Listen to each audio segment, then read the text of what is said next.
welcome to the First Unitarian Church of Worcester, Massachusetts. Our minister is the Reverend Sarah Stewart, who is away today. It is wonderful to have you all with us. I'm Susan Nest, your liturgist this morning.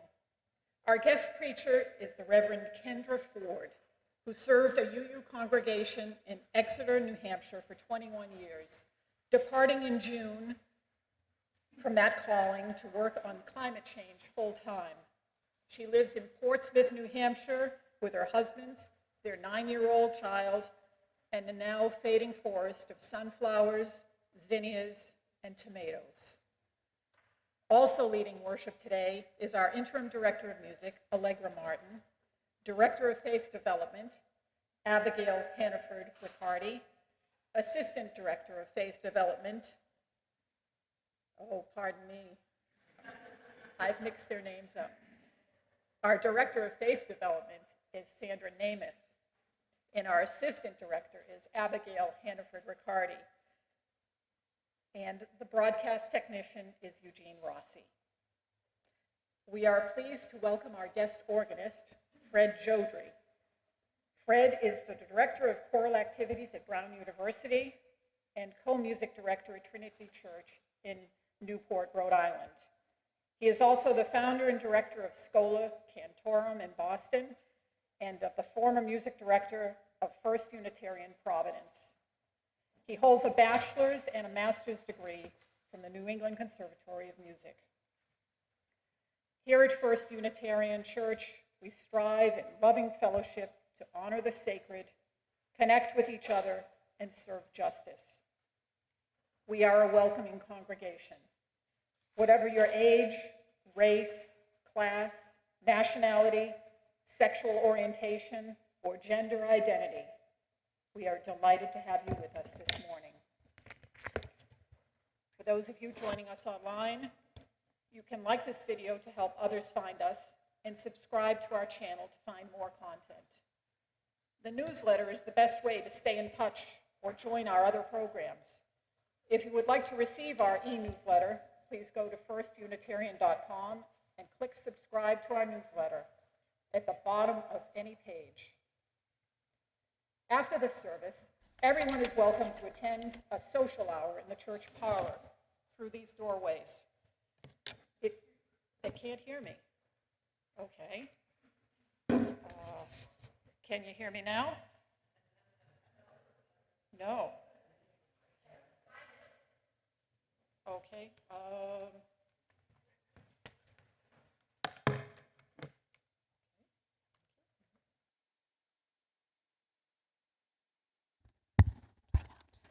Can you hear me now? Do I need to repeat anything? Don't forget, you can go through these two doors after the service to attend a social hour. If you're a newcomer, please stop by the welcome table so we can get to know each other and pick up a gift bag. This is the day the Lord has made. Let us rejoice and be glad.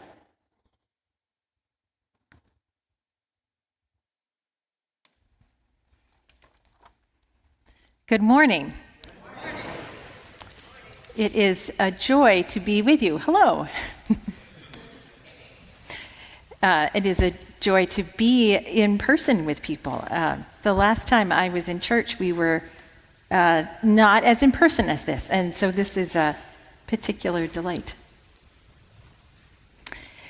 And the last time I was here with this congregation was when Reverend Sarah was installed here. So this is a sweet remembrance of that as well. These opening words are by the poet Stuart Kestenbaum, Holding the Light. Gather up whatever is glittering in the gutter, whatever has tumbled in the waves or fallen in flames out of the sky. For it's not only our hearts that are broken, but the heart of the world as well. Stitch it back together. Make a place where the day speaks to the night and the earth speaks to the sky. Whether we created God or God created us, it all comes down to this. In our imperfect world, we are meant to repair and stitch together what beauty there is. Stitch it with compassion and wire. See how everything we have made gathers the light inside itself and overflows. A blessing. Let us worship.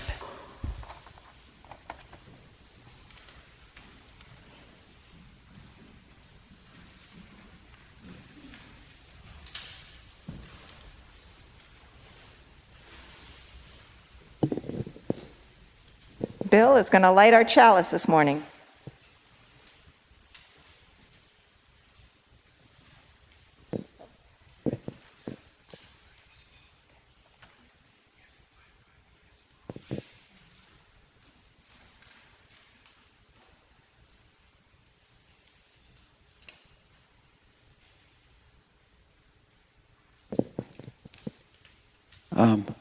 In the spirit of love,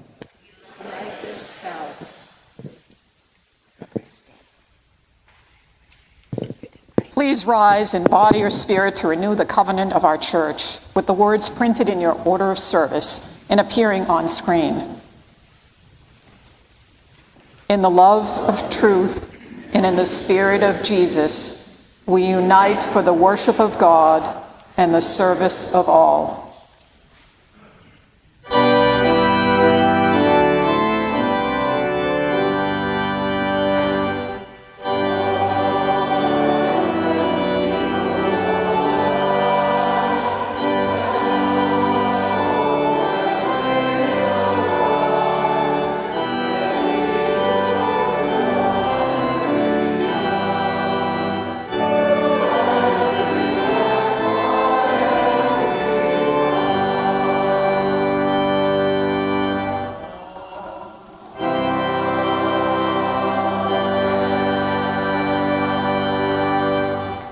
We will now sing, "We Celebrate the Web of Life," which is inserted in your order of service.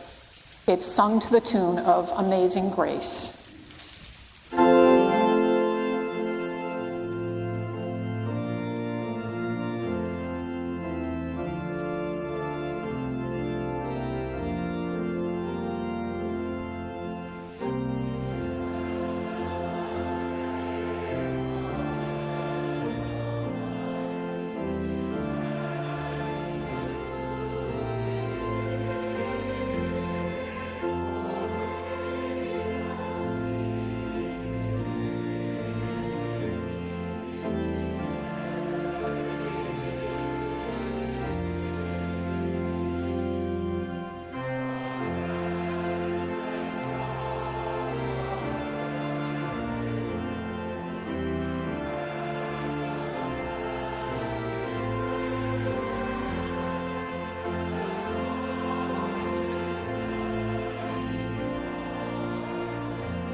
Good morning. A couple of faith development announcements for everybody. Today is our second coming of age class, which is super exciting. The youth are downstairs with their two facilitators, Rob and Jeff, so thank you very much to them. Another thing that I want to let everyone know in the congregation for intercongregational participation in faith development, we're still looking for guest teachers. Last week, Lisa McWalters came and taught a wonderful lesson about voting and the value that we have within us. It was a wonderful lesson, and I invite anyone in the congregation who wants a chance to meet these amazing kids in a more small experience to come find me or Abby, and it'd be amazing. And another way is we're also looking for some great Why Are You 2 advisors. There are huge plans for a youth group this year, and I would love to have new faces, old faces, every face to come join us as well. And lastly, today's Purgatory Chasm trip for both Why Are You 2 and Bicota has been changed to bowling just due to the weather. So come see me or Abby to find out more information on that so we can all have a great time, or a rolling good time. Today's story is Henry Climbs a Mountain by D.B. Johnson. And if you can all turn to the side, Abby has a beautiful scene for us to watch as well. Henry wanted to climb a mountain, but he only had one shoe. His other shoe was at the shoemaker's being fixed. I'll get it on my way, he thought. But on his way to the shoemaker's shop, Henry was stopped by Sam, the tax collector. Henry, he said, you have not paid your taxes. Pay a state that lets farmers own slaves? Never, said Henry. You'll have to pay or go to jail, Sam said. Then take me to jail, said Henry and Sam. And Sam did. The doors slammed shut. Henry lay down on the bed and looked up at the white walls and the white ceiling. He put his bare foot against the wall. I wish I had my other shoe, he thought. Henry took a box of crayons from his pocket and drew a shoe on the white wall. Besides the shoe, he drew a flower with a hummingbird on it.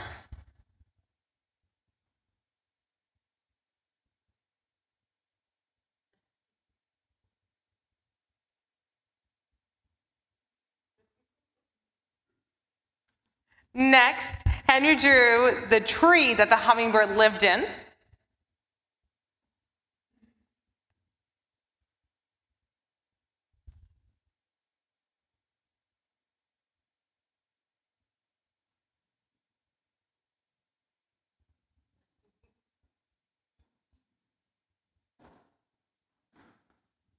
Under the tree, he drew a path that crossed a river and climbed a mountain.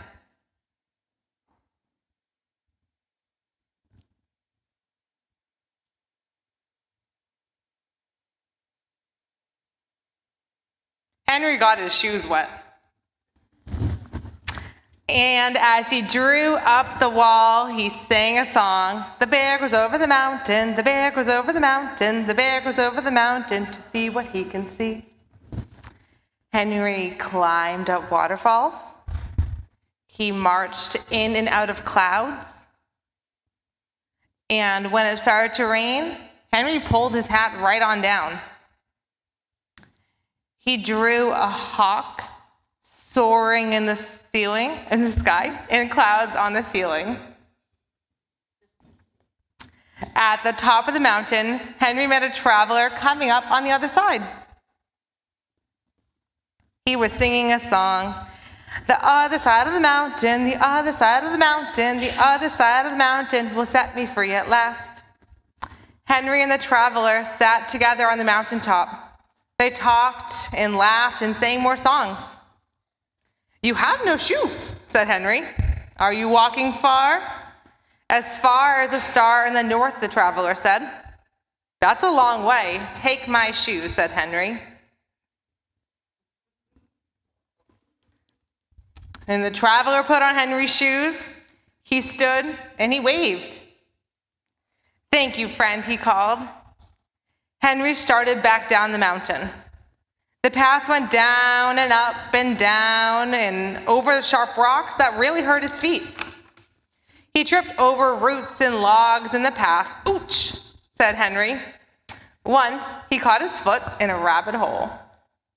Henry rolled down the last hill and splashed across the river. He had not slept all night.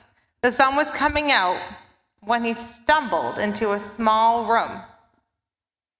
Just then, the door opened. It was Sam. Someone has paid your taxes, Henry, Sam said. How does it feel to be free? Henry smiled.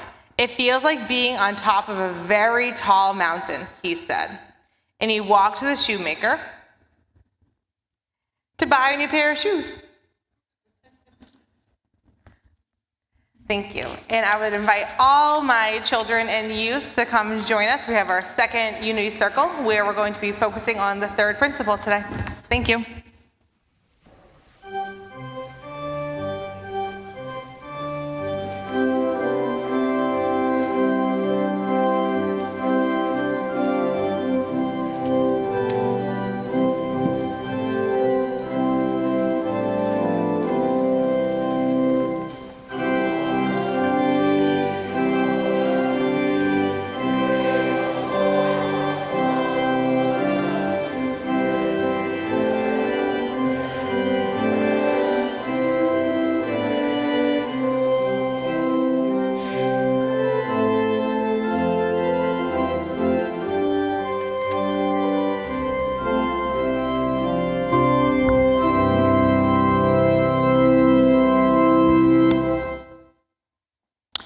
We will now hear a Stewardship Testimonial from Andrea Matai. Good morning. Can you all hear me? Hey. So my name is Andrea Matai, and I am a relatively new member of First Unitarian Church.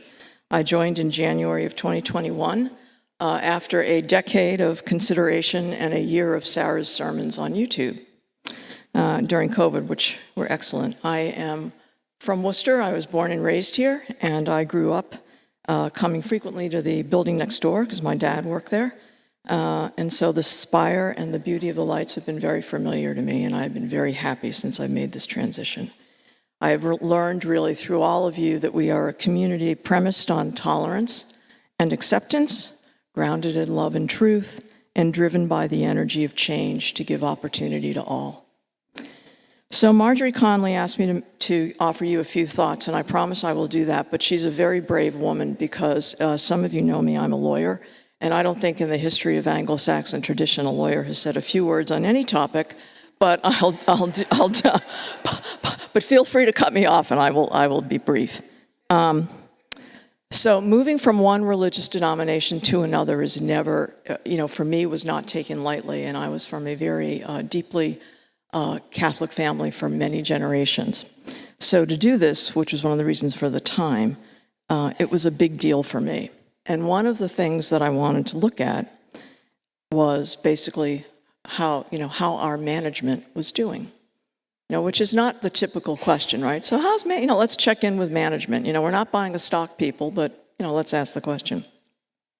So one of the first things I tuned into was the Prudential Committee, and I love the name because, if we had called it the Mishap Committee, we wouldn't be doing quite as well. But the Prudential Committee was extraordinarily open and extraordinarily detailed and extraordinarily forthcoming, all of them, on what our purpose is, how we were going to achieve it, and why the financial stability of the church is the responsibility of all of us. That's what I internalized from that budget meeting with all of the Pru Committee.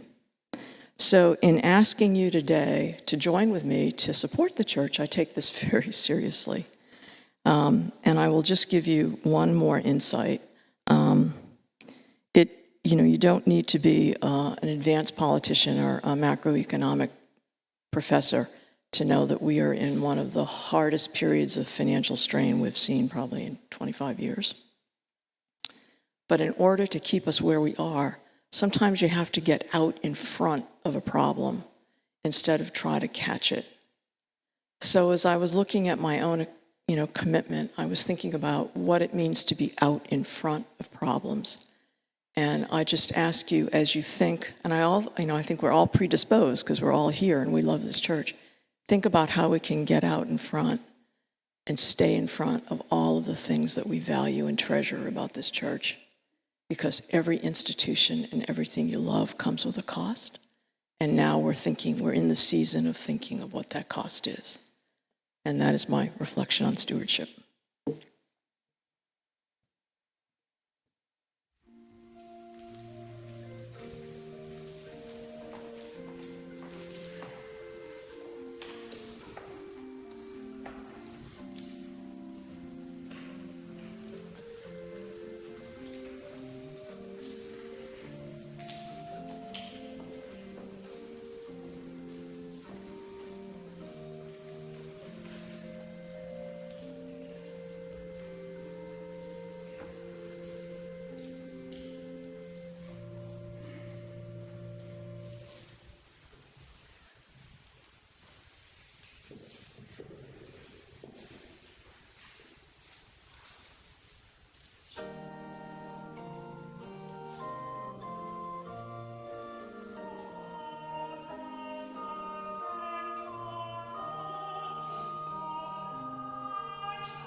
I invite you into prayer with these words from Daniel Martin.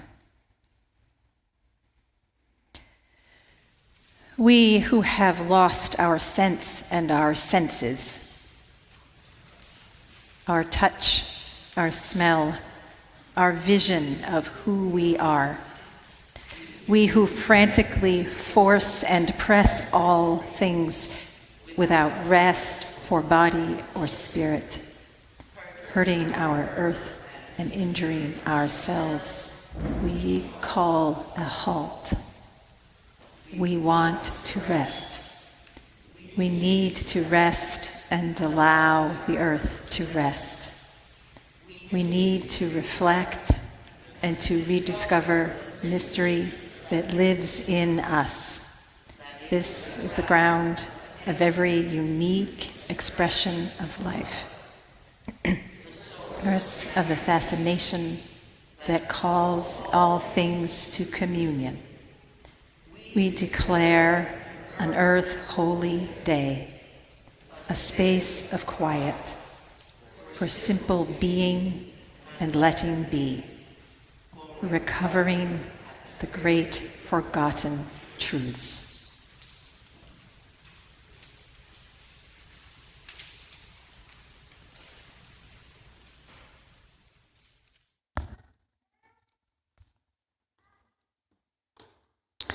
In our sacred time together, we share the joys and sorrows of our church with one another. Christine Croto asks for prayers for guidance, healing, and reconciliation for her relationship with her baby sister. Sean Coleman lights a candle for his mother, who is in hospice care.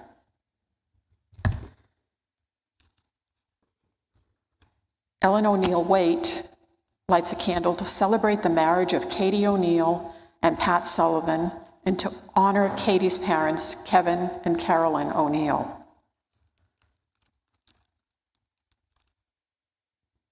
Paul lights a candle in honor of his soulmate, Nancy, and Mother Earth, our source of life. We hold these joys and concerns in our hearts. We know there are joys and sorrows which go unspoken among us. And so we reach out to one another and even beyond the walls of this sanctuary with compassion.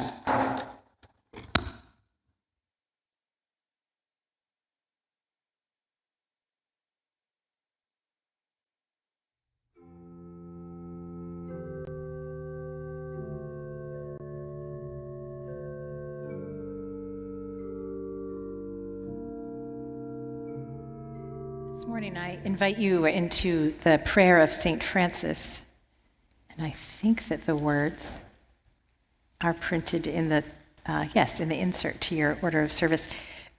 I think it's useful to hear this prayer knowing where it comes from. We call it the prayer of St. Francis, and then we think that it was written by St. Francis, but in fact it was not. It was probably written by a French priest in the early 1900s. And I think it's useful to know that because it reminds us that religion is a place that we often rely on the ancient roots, and those are good. And sometimes those new things come in and provide inspiration and new life and become central without us knowing that they're a new source.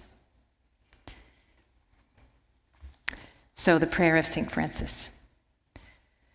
Lord, make me an instrument of your peace. Where there is hatred, let me bring love. Where there is offense, let me bring pardon. Where there is discord, let me bring union. Where there is error, let me bring truth. Where there is doubt, let me bring faith. Where there is despair, let me bring hope. Where there is darkness, let me bring your light. Where there is sadness, let me bring joy. Let me not seek as much to be consoled as to console, to understood as to understand, to be loved as to love. For it is in giving that one receives. It is in self-forgetting that one finds. It is in pardoning that one is pardoned. It is in dying that one is raised.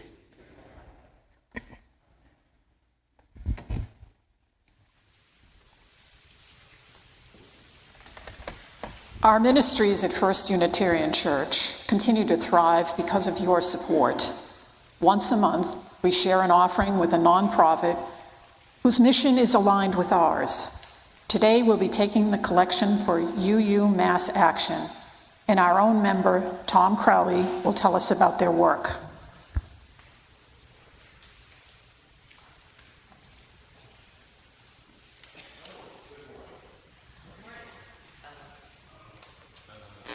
So I guess I'm on now. Hi. I got involved with UMass Action about 3 years ago as part of this church's Social Justice Committee, and I nominated today for the Faces in Action collection because I think, in my opinion, this group helps all of us live out the principles of our faith and the covenant of the church, which talks about social justice. This organization was formed by the UUA with seed money in 2006 and has been going ever since. It is not supported by the UUA. Any contributions you make to UUA, either as a congregation or as an individual, goes to UUA and it doesn't go to UU Mass Action. But Mass Action hopes to be the public voice of our church in this state. It's 20,000 UU members, 142 congregations in the state is its voice. We could all get up in a bus and go to Boston at any point in time to advocate for things, but this is a place where all the UUs in the state can get together. There's an advocacy once a day in the spring where it goes to Boston and advocate for certain topics and changes at once in the legislature. Some of the campaigns is climate and environmental justice, ending solitary confinement, immigrant justice, economic justice, and indigenous rights. These are the type of things that I think live out the principles of our faith and our church, and I'm asking you to support these good works on behalf of our faith. So thank you.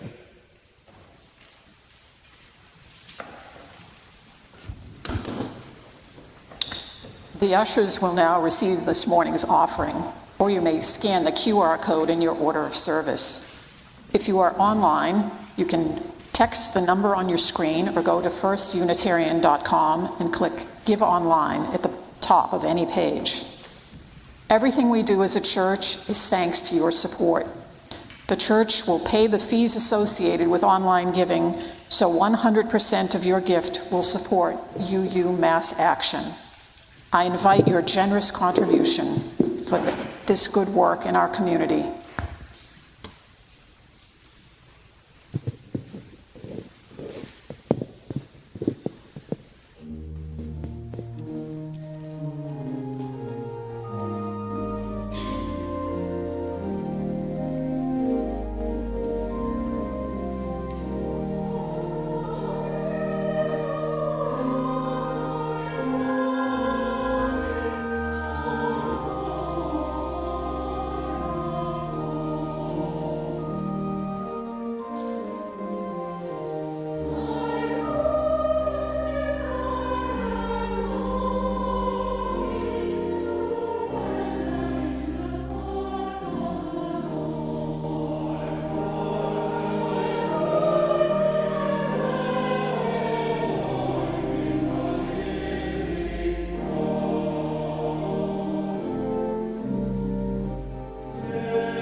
are able or willing to sing hymn number 163 in your gray hymnal, For the Earth Forever Turning.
This is a rich service, and so this reading that you see in your order of service will come around another time.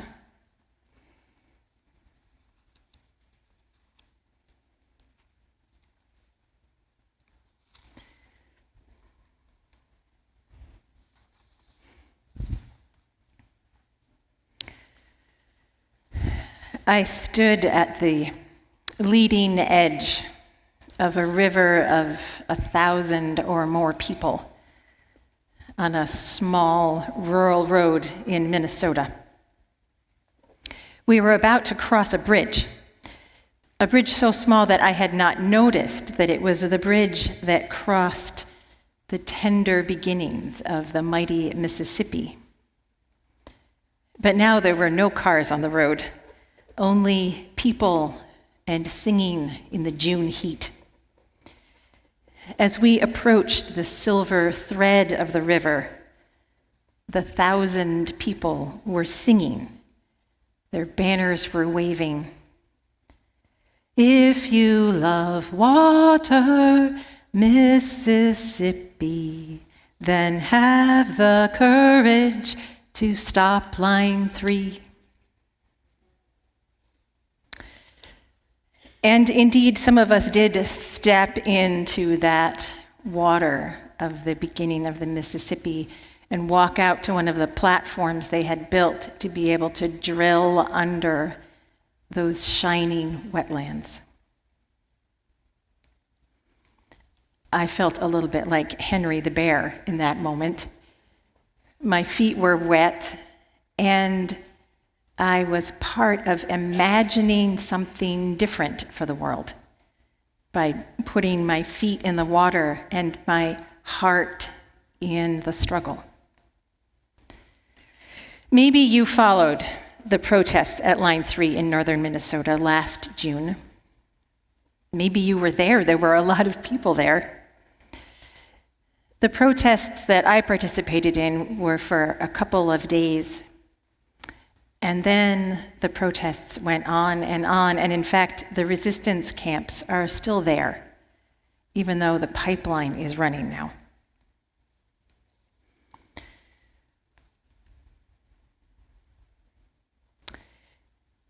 all of the protests, whether it was singing, wading into the river, camping overnight, locking ourselves to equipment.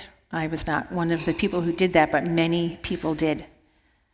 All of those things were ways to interrupt something that was harming this planet.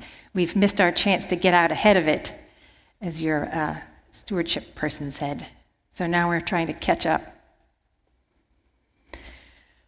And I think I have been doing some catching up with the situation, the actual situation in the world myself. It wasn't until I became a parent that I became an ardent climate activist. And sometimes I describe that as me acting for my child's future. That I love him and I love the world, and I'm trying to make the future livable for him. But the reality is a little different. What really happened is that the process of bringing this child into the world was immensely difficult. I suffered for some time. And there were moments when I wasn't sure how I would go on. And in the middle of that process, that recovery, I was also just filled up and overflowing with love for this new being who had come into the world. So I was living at that spot where life is its most tender, its most vulnerable, where the preciousness of it is so clear that it's painful and beautiful in the same breath. And it was in that experience of life, experience of the very edge of life, where the possibility of losing everything and the immense possibility are touching. That is the moment when I caught up with the world as it is and realized that I needed to engage, because I had been cracked open, both physically and my heart had been cracked open to the world. And all this love had come flooding in. I've seen a lot of children in your congregation, so I think a lot of you know what I'm talking about when I talk about that kind of love that floods in. And so I recovered some of my own early love for this earth. When I was a child myself, I didn't know anything about climate change, although a lot of people did then, but I didn't. I just knew that I loved water. When I was 4 or 5 years old, I would go down to the swimming hole in our town, and I would float face down for so long that the poor teenage boy who was the lifeguard would jump off of his chair and come dashing across the pond to rescue me, and I would always look up like, why are you interrupting my reverie? I just loved the water. I just knew I was part of it. I loved the embrace of the water. I loved the way the light looked filtering through that silted pond. I loved the way when I drank water, when I was really thirsty, it tasted sweet. I loved the sound of the brook that fed that swimming hole. Just loved water. And I always have. But as I grew, I sort of put that sense of being dissolved in the world aside because there was work to do, right? But when I was cracked open again, I realized that that love, that connection was essential now. And then I understood how much is at stake now with climate change. That the raging storms that make water so dangerous are a danger to every part of life, and that the droughts that have started, meant that children around the world might not get to have water flowing in their lives. And so I felt in my heart and in my body that loved water so much, the desperateness of the situation. And it was terrifying to me. And so I had to spend a few years processing how afraid I was now that I had been cracked open. I mean, I had read the news for years. I knew about 350 parts per million, and I knew that methane is worse than carbon dioxide, and I knew about how the coastline would be changing. But it wasn't until my heart broke open, until I didn't have a choice anymore about how tenderly I felt the world, that I realized I had to engage in a new and deeper way. So I spent some years learning Joanna Macy's The Work That Reconnects, and that's another thing that some of you may know, and it may be a completely new phrase for some of you. Joanna Macy is a climate activist, but also a Buddhist practitioner. And she noticed that it's hard to stay doing difficult work in the world, that we get overwhelmed by grief and anger and discouragement. And so she created a whole set of practices to help people together face how hard it is, face their own heartbreak, actually feel it so that they can move forward. And after working on that for a while, I worked with some nonprofits who worked on climate. And in 2019, I got connected to a campaign to close the Merrimack Generating Station in Bow, New Hampshire. This is a plant that still burns coal, which should have stopped decades ago, but it's still burning coal. I was looking for a place where I could engage more deeply, where what I believed, what I hoped for, and what I did with my body were all lined up. Just like Henry in the story, you might have noticed that Henry is in fact Henry David Thoreau, who is famous for his civil disobedience, for saying that he would physically not participate anymore in a system that didn't make sense, that his body was going to be part of the resistance. So I participated in an action in New Hampshire in September of 2019, back before the pandemic. It seems like a whole other life, in which we said we were going to walk onto the plant property with our 5-gallon buckets. We were going to scoop up the coal and take it away, because if the power plant couldn't figure out that we have to stop burning our planet, then we were going to do it. We were going to make that choice with our bodies and our hearts and our good thinking. We were desperate to stop that particular disaster and all of the others. And we stayed disciplined as we did it, just as we did on that road in Minnesota. We remembered that we were there on behalf of life, that we were there because we were filled to overflowing with love for the life of this planet, which includes every single being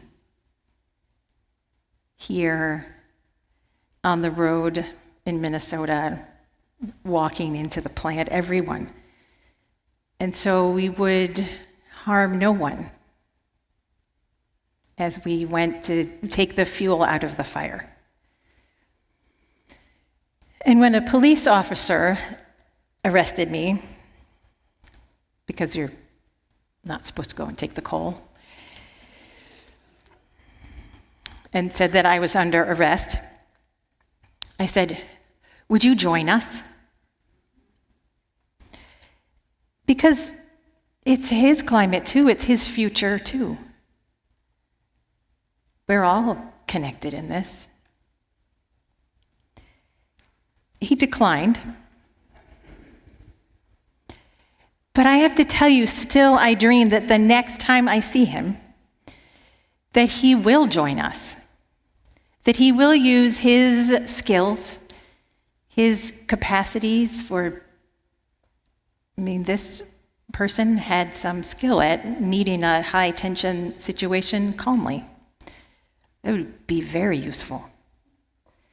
I'm hoping that the next time I meet him, he uses that skill and decides that it is his work, in fact, to put his body between the forces of destruction and the tender beauty of the life on this watery planet. And so I am asking you, too. Will you join us? Will you dig down into the wellspring where your life is filled with love for this planet, for each of the lives around you? Will you dig so deeply into that place of love that you are willing to experience some pain, some inconvenience, some uncertainty in order to protect life? Will you join us?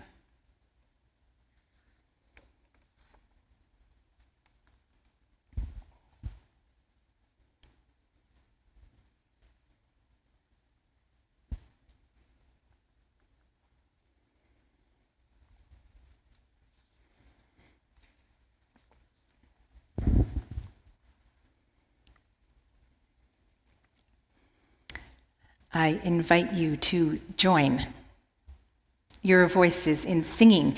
Join your voices in singing a hymn for the earth, a hymn for letting our love guide us on this earth.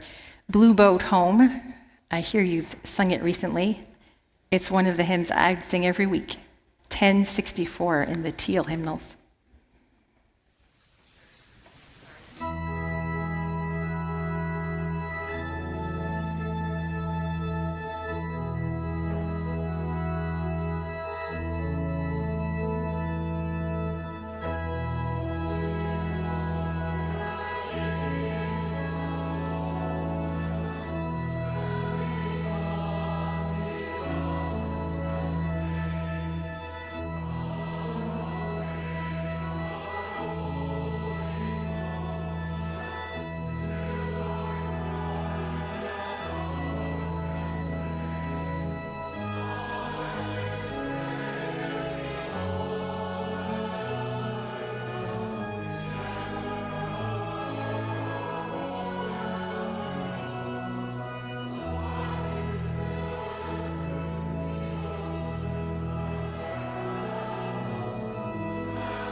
Will you join me in the benediction, this blessing on this day and on the week and month and years ahead? These are words written by another Unitarian Universalist minister, Gary Kowalski. Go in peace. Speak truth. Give thanks each day. Respect the earth and her creatures, for they are alive like you. Care for your body. It is a wondrous gift. Live simply. Be of service. Be guided by your faith and not your fear. Go lightly on your path. Walk in a sacred manner. Amen.